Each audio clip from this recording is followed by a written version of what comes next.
आपने कभी सोचा है कि हम इंसान जो इतने एडवांस हो चुके हैं टेक्नोलॉजी में, उनका असली गुरु कौन है? नासा, गूगल, एआई, रोबोटिक्स, सबसे बड़ा इंस्पिरेशन कहाँ से आता है? जवाब है प्रकृति। हाँ, वही प्रकृति जिसमें हम जीते हैं, जिसको हम रोज इग्नोर करते हैं। वही नेचर हमारी सबसे बड़ी टीचर है, और जब हम उसे ध्यान से देखते हैं तो समझ आता है कि नेचर ने ऑलरेडी उन प्रॉब्लम्स का सॉल्यूशन दे रखा है जो हम आज स्ट्रगल करके सॉल्व करने की कोशिश कर रहे हैं। आज दुनिया के सबसे बड़े problems, pollution, global warming, energy crisis, water storage, diseases, ये सब हमारे लिए नए हो सकते हैं, लेकिन नेचर इन सब से पहले ही डील कर चुकी है, और उसने ऐसे जॉ ड्रॉपिंग सॉल्यूशन डेवलप किए हैं जो ह्यूमन लेवल पर सोचना भी मुश्किल लगता है। इसी प्रोसेस को बोलते हैं बायोमिमिक्री, यानी प्रकृति से सीखकर उसके डिजाइन, सिस्टम्स और लॉजिक को कॉपी करना। सबसे पहले बात करते हैं टर्माइट्स के घर यानी टर्माइट माउंट्स की।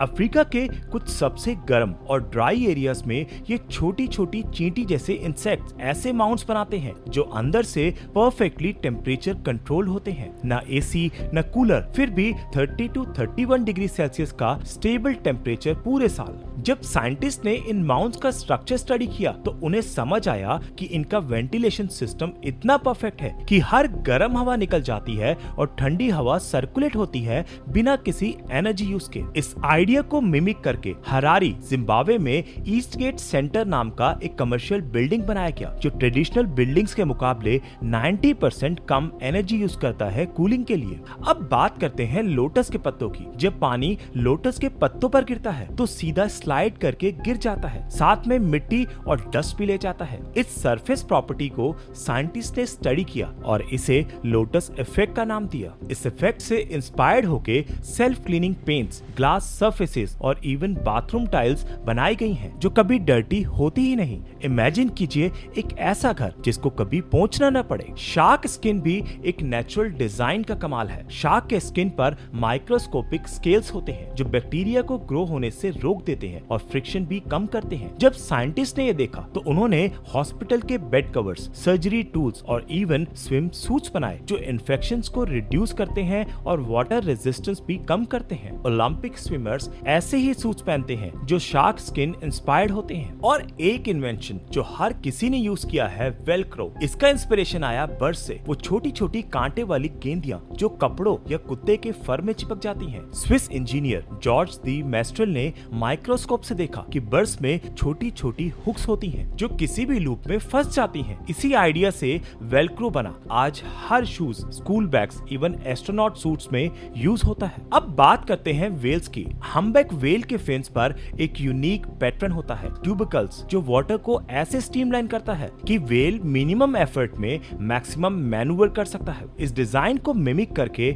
नए टाइप के विंड टर्बाइन्स बनाए गए जिसमें एनर्जी आउटपुट 20% ज्यादा है और नॉइस पोल्यूशन कम। क्लीन एनर्जी का फ्यूचर शायद वेल से ही आए। नेचर सिर्फ डिजाइन में ही नहीं, प्रोसेस में भी मास्टर है, जैसे ट्रीज का फोटोसिंथेसिस, सनलाइट से ग्लूकोज बनाना सबसे एफिशिएंट एनर्जी कन्वर्जन है। अब दुनिया भर के साइंटिस्ट आर्टिफिशियल लीव्स बनाने की कोशिश कर रहे हैं जो कार्बन डाइऑक्साइड को एब्सॉर्ब करके क्लीन फ्यूल बनाए, जस्ट लाइक प्लांट्स। अब बात करते हैं हनी बीज की। उनका हाइव हेक्सागोनल पैटर्न में होता है क्योंकि हेक्सागन सबसे ज्यादा स्पेस एफिशिएंट और स्ट्रॉन्ग शेप होती है। एरोस्पेस इंजीनियर्स ने इस पैटर्न को एयरप्लेन्स और रॉकेट्स के डिजाइन में यूज किया जहां स्ट्रेंथ और लाइट वेट दोनों चाहिए होता है। आपने स्पाइडर सिल्क के बारे में सुना होगा। एक strand of spider silk same thickness के स्टील से 5 गुना ज्यादा स्ट्रॉन्ग होता है और वो इतना फ्लेक्सिबल होता है कि उससे टिश्यू लेवल सर्जरी टूल्स बन सकते हैं। आज biotech companies genetically modified bacteria से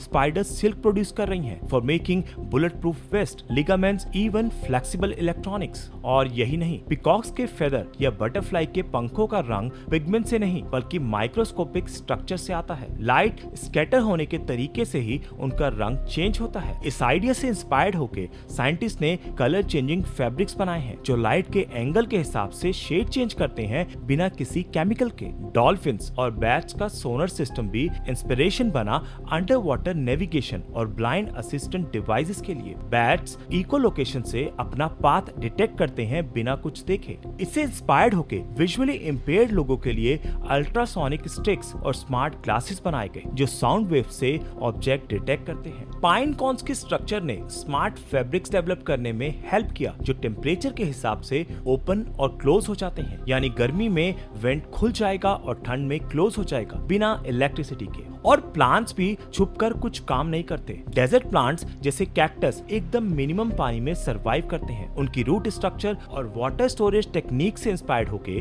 साइंटिस्ट ऐसे फिल्टर्स और वाटर कलेक्टर्स बना रहे हैं जो डेजर्ट में भी पानी जनरेट कर सके। और अगर आप एंट्स या बीज को देखें तो उनकी कॉलोनीज का सिस्टम एकदम ऑर्गेनाइज होता है। हर एक का रोल क्लियर है, कम्युनिकेशन सिस्टम स्ट्रॉन्ग है और सब कलेक्टिव गुड के लिए काम करते हैं। इस पैटर्न से इंस्पायर्ड होके एआई और रोबोटिक स्वार्म सिस्टम्स बनाए जा रहे हैं जिसमें मल्टीपल रोबोट्स बिना सेंट्रल कमांड के काम करते हैं, जैसे डिलीवरी ड्रोन्स या डिजास्टर रिस्पांस बॉट्स। फायरफ्लाई के लाइट एमिटिंग स्ट्रक्चर से इंस्पायर्ड होके साइंटिस्ट ने एलईडी लाइट्स की एफिशिएंसी बढ़ाई। स्क्विड के कैमोफ्लेज सिस्टम से इंस्पायर्ड होके मिलिट्री क्लॉकिंग डिवाइसेस डिजाइन हो रहे हैं। अब बात करते हैं हेल्थ प्रॉब्लम्स की। जब एंटीबायोटिक रेजिस्टेंस बढ़ती जा रही है तो हम नेचर में जाके सॉल्यूशंस ढूंढ रहे हैं। कोमोडो ड्रैगन के ब्लड में एक ऐसा कंपाउंड है जो मल्टी ड्रग रेजिस्टेंट बैक्टीरिया को भी मार सकता है। सिमिलरली फ्रॉग्स, स्नेक्स और इंसेक्ट्स के वेनम से नए एंटीबायोटिक्स और पेन किलर्स बनाए जा रहे हैं। कैंसर जैसे डिजीजेस के ट्रीटमेंट के लिए भी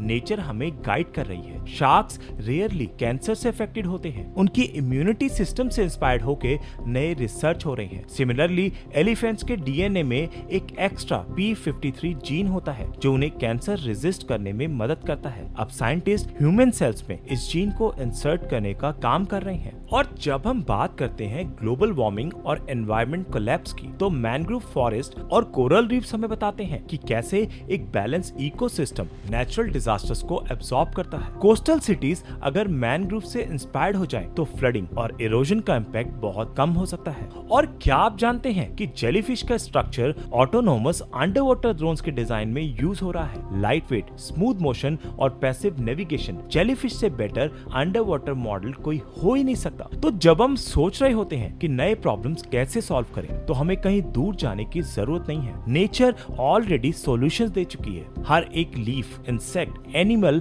और इकोसिस्टम में एक डिजाइन लॉजिक छुपा है जो ह्यूमन चैलेंजेस के लिए परफेक्ट सॉल्यूशन हो सकता है। नेचर से सीखना सिर्फ एक ऑप्शन नहीं, एक जरूरत है। अगर हमें अपना फ्यूचर सिक्योर करना है, क्लाइमेट से लेकर हेल्थ, एनर्जी से लेकर डिजाइन तक, तो हमें प्रकृति की क्लासरूम में वापस जाना ही होगा। अगर आपको वीडियो पसंद आया हो तो लाइक बटन दबाएं, कमेंट करके बताएं कौन सा नेचुरल इनोवेशन आपको सबसे ज्यादा इंप्रेसिव लगा और सब्सक्राइब करिए हमारे चैनल को ऐसे ही माइंड ब्लोइंग साइंस और नेचर के फ्यूजन के लिए। नेचर सिर्फ सुंदरता नहीं, एक जीनियस इंजीनियर है और अगर हम इसे सीरियसली लेने लगे तो हम अपने आने वाले फ्यूचर को ना सिर्फ बचा सकते हैं बल्कि उसे नेक्स्ट लेवल तक लेके जा सकते हैं।